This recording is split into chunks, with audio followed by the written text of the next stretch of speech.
و ما می توانیم امروز فرض کردیم یک نفر دیگری را رئیس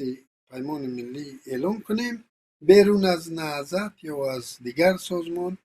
لیکن این سازمان باز با در هر مسئله با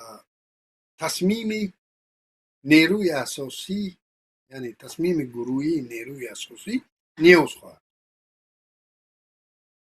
و ما نمیتوانیم صرف نظر کنیم پایگاه اجتماعی یک گروهی را که در داخلی همین پیمان. از همین خاطر در اینجا باید نهضت اسلامی تاجیکستان اگر واقعا در داخل نهضت اسلامی تاجیکستان پخته رسیده باشد که